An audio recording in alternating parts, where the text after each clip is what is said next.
네, 안녕하세요. 반갑습니다. 정석일 매니저입니다. 자, 제가 오늘 이제 두 번째 순서고요. 자, 오늘 시장이 전체적으로 좋지는 않은데, 그래서 다시 한번 이제 인플레이션 관련된 우려가 좀 확대되고 있다. 좀 이 말씀을 좀 드리고 싶습니다. 그래서 얼마 전에 이제 중요한 FOMC가 이제 끝나게 됐는데, FOMC에서 제롬 파월이 75bp 금리 인상은 고려하고 있지 않다라는 얘기를 좀 했어요. 근데도 지금 시장이 좀 일일 천하로 조금 이제 올라왔다가 그 이후 지금 계속 하락세가 진행되고 있는 모습인데, 결국에는 지금 시장 참여자들이 이 연준을 믿지 못하고 있다라고 이제 보시면 될 것 같습니다. 그래서 더욱더 좀 인플레이션을 인해 가지고 더 강한 긴축이 필요하게 될 거고, 그로 인해서 경제가 조금 침체로 갈 수 있는 가능성이 높아진다라고 좀 보고 있다 보니까 이제 시장에서는 다시 한번 지수가 좀 힘을 쓰지 못하는 모습이 연출되고 있다라고 좀 말씀드리겠고요.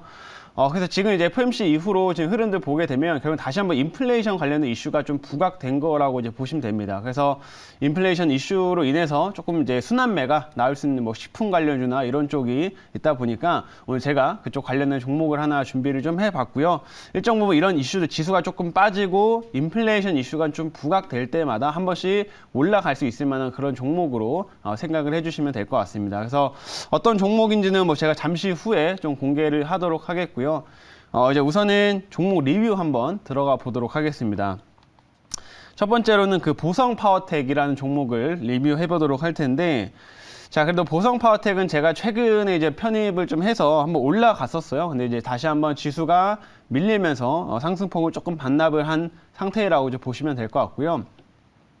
그래도 지금 다른 종목들에 비해서는 보성 파워텍의 주가 흐름이 굉장히 탄탄하게 좀 유지되고 있는데, 현재 지금 차트 한번 좀 보시게 되면 지금 보시게 되면 이런 식으로 최근에 좀 박스권 안에서 굉장히 좀 견조한 흐름들을 좀 이어가고 있습니다. 그리고 오늘 같은 시장에서도 비교적 한 플러스권은 유지를 좀 하고 있는 모습을 볼 수가 있는데, 이제 새로운 정부가 이제 출범을 하게 되죠. 그러면은 결국에는 원전 같은 경우에는 정책적인 부분에서 계속 부각이 될 수밖에 없고, 상대적으로 이 정책 관련된 모멘텀들은 또 지수와는 무관하게 움직일 수 있다 보니까 지금 보성 파워텍이 좀 견조한 흐름을 유지하고 있다, 이렇게 말씀드리겠습니다. 그래서 이런 새로운 정부가 이제 이번 주에 출범을 하게 되니까 취임식 이후에 좀 관련된 뭐 소식들, 뭐 원전 관련된 어떤 코멘트들이 좀 나오게 되면은 다시 한번 이쪽에서 순환매가 돌 것으로 예상이 되고요. 충분히 보성 파워텍도 최근에 안정적으로 좀 흘러가고 있다 보니까 여기서 한번 슈팅을 좀 쏠 가능성은 충분히 높다라고 좀 판단이 됩니다. 그래서 지수가 요즘에 조금 좋지는 않지만 이런 정책적인 모멘텀, 좀 개별적인 이슈로 올라갈 수 있을 만한 종목은 역시 한번 여러분들이 관심 있게 지켜보시면 좋겠다, 이렇게 말씀드리겠습니다. 자, 그리고 두 번째로는 HFR 요거 보겠습니다.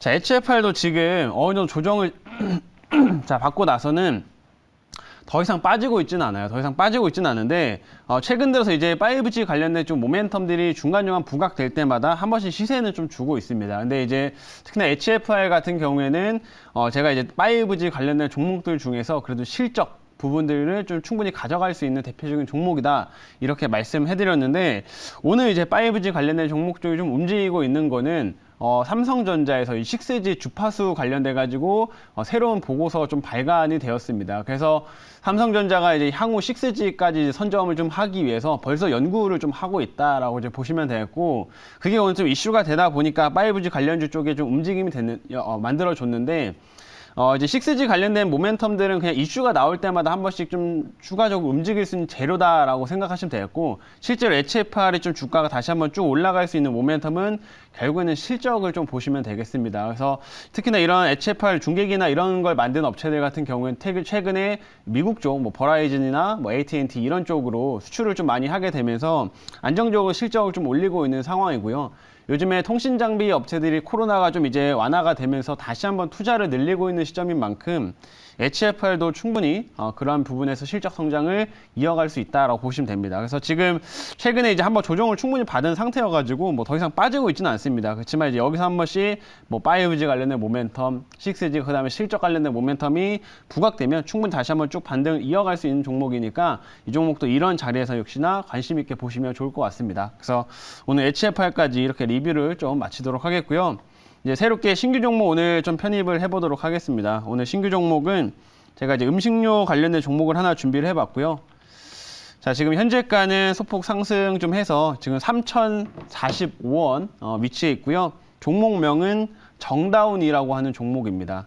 자, 정다운이라고 하는 종목, 오늘 오전에 조금 이제 전반적으로 육계 관련된 종목들이 좀 시세가 한번 나오게 되면서 어느 정도 움직임을 좀 보여주긴 했었어요. 근데 지금 보시면 차트를 보시면 아시겠지만 대부분의 이제 뭐 닭고기 뭐 이런 뭐 오리 관련된 이런 종목들을 보시게 되면 이전에 한번 시세가 한번 크게 나왔다가 지금은 그 상승폭을 거의 다 반납한 그 자리에 이제 위치해 있고요. 아까 이제 말씀드렸던 것처럼 지금 시장에서는 다시 한번 인플레이션을 또다시 걱정을 하고 있는 구간인 만큼 지수가 좀 안 좋을 때 반대로 한 번씩 순환매가 돌면서 올라갈 수 있을 만한 종목이다라고 좀 판단하시면 되겠습니다. 그리고 이미 지금 눌려 있는 상태이기 때문에 현재 구간에서는 좀 가격적인 이제 부담은 좀 많이 줄어들었다 이렇게 말씀드리겠고 오늘 그래서 이 정다운이라는 종목을 새롭게 이제 편입을 하게 됐습니다.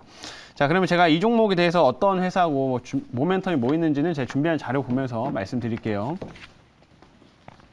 자, 오늘의 종목은 정다운이라고 하는 회사고요. 자, 이 업체의 이제 사업부를 좀 보시게 되면 이제 육계 관련된 업체라고 이제 보시면 되는데 이제 오리 중심입니다. 이제 오리 중심의 육가공을 하는 이런 식품 업체라고 이제 보시면 되겠고 직접 도축장이 있어가지고 이제 오리를 중심으로 해서 오리를 이제 도축을 좀 하기도 하고요. 이제 털을 제거를 다 해가지고 이런 식자재들을 좀 판매를 하는 그런 업체라고 이제 보시면 되겠고 또 추가적으로 이런 좀 식육도 가공을 또 하고 있고 제품까지 이제 만들고 있다 보니까 우리가 흔히 이제 오리 같은 경우에 이제 훈제 오리 이런 것들 이제 많이 사다가 이제 먹잖아요. 그런 훈제 오리 관련된 제품들을 또 이제 판매를 하고 있는 업체라고 좀 보시면 됩니다. 그래서 닭이나 오리 이런 것들 중점적으로 판매를 하면서 성장성 이어가고 있는 그런 회사 중 하나고요. 최근에 인플레이션 관련된 이슈로 인해 가지고 한 번씩 좀 급등세도 연출이 좀 되고 있는데 다시 한번 인플레이션 이슈로 한번 시세가 나올 가능성이 높은 종목 중 하나다 이렇게 말씀드리겠습니다. 자, 다음 화면 볼게요.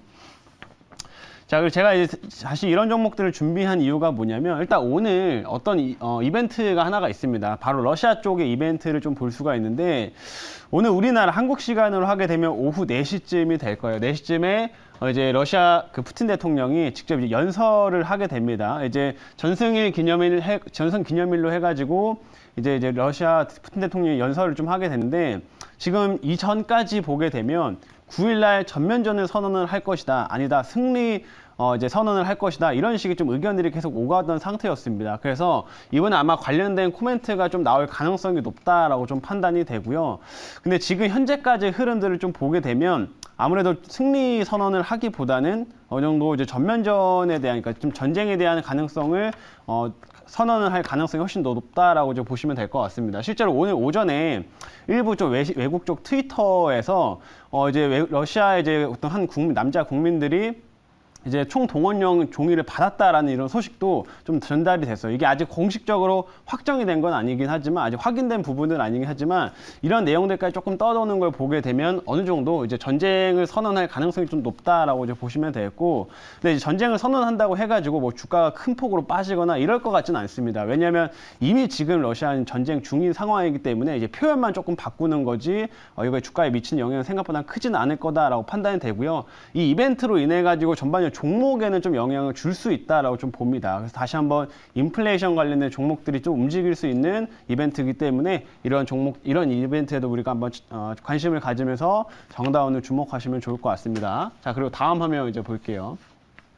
다음은 또 이제 결국에는 오리나 이런 닭 같은 경우에는 여름철에 이제 수요가 많이 확대가 됩니다. 그래서 제가 지금 이거 준비한 자료는 이제 분기별 이제 매출이라고 보시면 되는데, 지난해에도 3분기랑 4분기의 실적이 가장 좋았어요. 왜냐면 이제 여름철로 가는 시기, 그리고 여름철에 2분기, 3분기 때가 실제로 닭이나 오리의 이제 수요가 많이 늘어나기 때문에 이때 가장 실적이 제일 잘 나온다라고 보시면 되겠고, 지금 벌써 여름이 좀 이제 슬슬 다가오는 분위기가 조금 느껴집니다. 날씨가 조금씩 더워지는 분위기인데, 그렇게 되면 오리나 닭의 좀 수요가 같이 증가할 수 있고 2, 3분기에도 실적이 또 잘 나올 가능성이 크기 때문에 우리가 역시 한번 이런 종목들 미리 준비를 하자 이렇게 말씀드릴게요. 자, 그리고 마지막 화면 보겠습니다. 마지막은 이제 세계 이제 식량 가격 지수는 지금 최근에 좀 하락했다라는 얘기가 나왔는데, 여기에서 세부 항목을 뜯어보게 되면은 전반적으로 육류 가격들은 다 올랐어요. 그렇기 때문에 이제 육류 가격의 상승은 좀 더 지속될 수가 있다라고 보시면 되겠고, 특히나 오리나 닭은 또 이제 여름철 수요 늘어나면서 가격이 계속 오를 수가 있기 때문에 이 부분을 주목을 하자라고 말씀드리겠습니다. 자, 그럼 여기까지 말씀드리고 이제 질문 한번 받아볼게요. 제가 한번 해볼게요. 네. 자, 우선은 이제 정다운을 매수를 해주셨습니다. 오리 쪽이잖아요. 그렇죠. 네, 지금 이제 아무래도 이 그 식품 인플레이션 같은 경우에는 먼저 예를 들어서 삼겹살 가격이 오르면 네. 삼겹살 대체제로 또 소고기 오르고 또 이제 소고기 오르면 또 이제 닭고기 오르고 그렇죠. 닭고기 오르면 또 오리 오르고 이렇게 순환급등을 합니다. 저도 개인적으로 오리고기 상당히 좋아해서 안 올랐으면 좋겠다는 생각도 네. 많이 드는데요. 자, 우선은 그 이제 정다운 같은 경우에는 저도 그렇게 생각을 합니다. 지금 그 파종 시기가 또 지났고 우리 그 모내기철이고 지금 우리나라 같은 경우에도 이미 지금 이제 파종을 다 했지 않습니까? 그렇죠. 근데 네. 우크라이나는 이번 전쟁으로 인해서 그 파종 면적이 절대적으로 작았기 때문에 이 가을까지도 이 인플레이션 영향은 계속 갈 거라고 봅니다. 근데 이제 주가를 보면 오늘 이제 시장이 안 좋은데 가운데에서도 이제 관련주는 그래도 조금 움직였단 말이죠. 그렇죠. 예. 과연 정고점을 돌파하는 급등이 나올 수 있을지 아니면 이제 반대로 이제 시세는 조금 줄어들 건지 어떻게 보십니까? 이거는 러시아 쪽 상황이 어떻게 되느냐에 따라서 좀 크게 달라질 것 같습니다. 일단은 러시아 쪽 관련된 오늘 뭐 전쟁 선언을 할 가능성 높다고 보고 있지만 아까 얘기 드린 것처럼 사실 이미 전쟁 중이기 때문에 이게 좀 표현을 바꾼다고 해가지고 뭐 주가가 심각하게 빠진다거나 이럴 것 같지는 않습니다. 근데 이후의 흐름들을 좀 봤을 때 러시아가 전면전의 선언을 좀 하고 하면서 만약에 유럽 쪽이나 미국 쪽에서 좀 참여 의사를 좀 보인다라고 한다면은 그러면 다시 한번 인플레이션 관련된 흐름들이 더욱더 거세질 거다라고 좀 보고 있고요. 그러면 이런 육계 관련된 업체들도 다시 한번 좀 급등세가 연출을 하면서 그렇게 되면 충분히 직전 고점 때도 넘어갈 수 있다라고 좀 보고 있습니다. 근데 만약 그 정도가 아니라고 하면 인플레이션 관련된 이슈들이 좀 부각될 때마다 단기적인 반등은 계속 나올 수가 있기 때문에 우리가 그 부분을 좀 주목을 하자 이렇게 말씀드리도록 하겠습니다. 자, 그래서 지금 이렇게 좀 눌려있는 자리에서 오늘 매수 편입을 좀 하게 됐고요. 제가 이제 가격 전략을 바로 말씀 좀 드리면 일단 1차 목표가는 제가 3,200원 잡아보겠습니다. 1차는 좀 짧게 잡아보고요. 2차는 제가 이제 3,530원 그리고 손절가는 2,430원 제시하도록 하겠습니다.